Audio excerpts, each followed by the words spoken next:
ভাই রে ভাই, এটা কি ইনকিউবেটর নাকি আস্ত একটা বাসা? এত বড় সাইজের ইনকিউবেটর আমি আর দেখি নাই।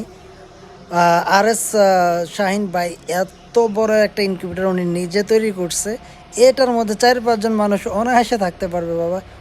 অনেক বড় সাইজের একটা ইনকিউবেটর, আপনাদেরকে সম্পূর্ণ ইনকিউবেটরটা দেখাচ্ছি। উনি হচ্ছেন এখানে ডিম বসাইছেন, কয়েল পাখি ডিম দেখতে পাচ্ছেন, অনেক সুন্দর করে ভাবে সাজাইয়া। তারপরে উনি হচ্ছে টাইগার মুরগির ডিম বসাইছে দেখতে পাচ্ছেন।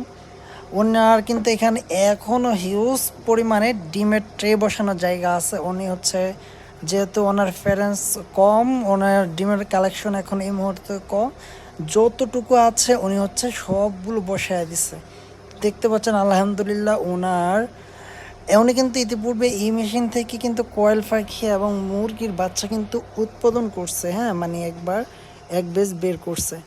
এটা হচ্ছে ওনার দ্বিতীয় বেচ। এত বড় একটা মেশিন উনি তৈরি করে উনি কিন্তু সফল হয়েছে। এখন উনি কিন্তু ইনকিউবেটর তৈরি করে কিন্তু সেল দেয়। আপনারা যারা ইনকিউবেটর নিতে চান আর এস ফাইম বা অথবা আমার সাথে যোগাযোগ করতে পারেন, আমি ওনার সাথে কথা বলে আপনাদেরকে ব্যবস্থা করে দিতে পারবো। আর যারা হচ্ছে টাইগার মুরগি, ফার্মি মুরগি, দেশি মুরগির বাচ্চা অথবা কয়েল ফাঁকি জিরো বাচ্চা থেকে অ্যাডাল্ট পর্যন্ত, ডিম পাড়া রানিং পর্যন্ত যা কিছু লাগে আপনাদের আমাদের সাথে যোগাযোগ করবেন ইনশাল্লাহ।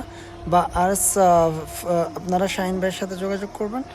ওনার আর এস শাহিন যদি আপনারা এফবিতে চার্জ দেন, ফেসবুকে চার্জ দিলে পেয়ে যাবেন ওনার পেজ, প্রফেশনাল মোড তাদের ওনার প্রোফাইলটা। তো বিয়র শামসুল কৃষিক আমার ইউটিউব চ্যানেল, এটা সম্পূর্ণ একটা ব্লগ আসবে ওনাকে নিয়ে। ব্লগটা দেখার জন্য সাথে থাকুন রাত 10টায়। Thanks for watching. আসসালামু আলাইকুম ওয়া রাহমাতুল্লাহি ওয়া বারাকাতুহু।